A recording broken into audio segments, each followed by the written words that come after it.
Unité 2. Les phénomènes géologiques externes. Chapitre 3. Importance des fossiles. Les objectifs. Construire la notion de fossile et fossilisation. Distinguer les fossiles de faciès et les fossiles stratigraphiques. Pour la première année collégiale filière internationale. On commence par les prérequis. Nature des sédiments, détritiques, chimiques, biochimiques. Les milieux de sédimentation, marins, littoral, lacustres. Les conditions de sédimentation. On observe souvent, dans les roches sédimentaires, les empreintes, les restes, ou les traces d'activités d'êtres vivants, ayant vécu au cours des temps géologiques. Problème à résoudre. Qu'est-ce qu'un fossile ? Quelle est l'importance des fossiles dans la détermination des milieux anciens ? Séquence 1, importance géologique des fossiles. Activité 1, les fossiles. Définition de fossiles.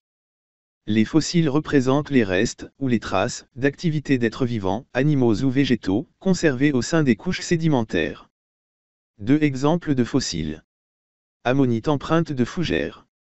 Squelette de poisson dents de requin. Ce sont des empreintes de coquilles, de dents, de plantes et des os. Activité 2, la fossilisation. Définition. La fossilisation est l'ensemble de processus qui permettent la conservation, totale ou partielle, des restes des organismes ou de leurs empreintes dans les roches sédimentaires. Description des étapes de la fossilisation de l'ammonite. Étape 1, la mort de l'ammonite et son dépôt sur le fond marin. Photos 1 et 2.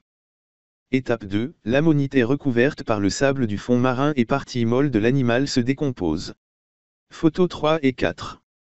Étape 3, plusieurs couches sédimentaires se déposent sur les restes de l'animal. Photos 5 et 6. Étape 4, l'érosion des roches sédimentaires permet l'apparition des restes de l'ammonite à l'air libre. Photos 7 et 8. Les conditions nécessaires à la fossilisation. Des conditions spécifiques sont nécessaires à la formation des fossiles. L'être vivant doit être enterré très rapidement après sa mort, dans un milieu calme.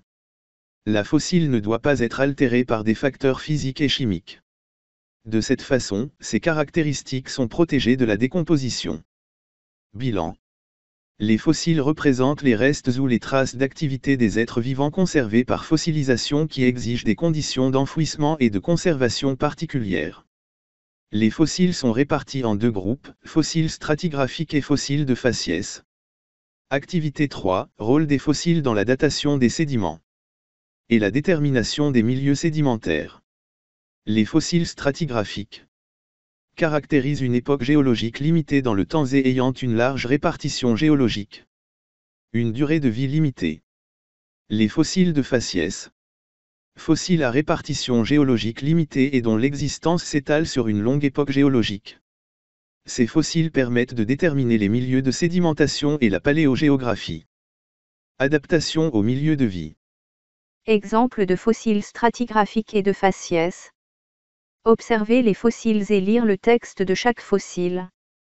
Réponds à la question suivante. Question.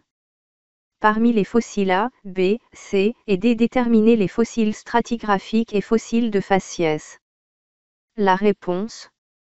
Les fossiles stratigraphiques permettent la datation des couches sédimentaires.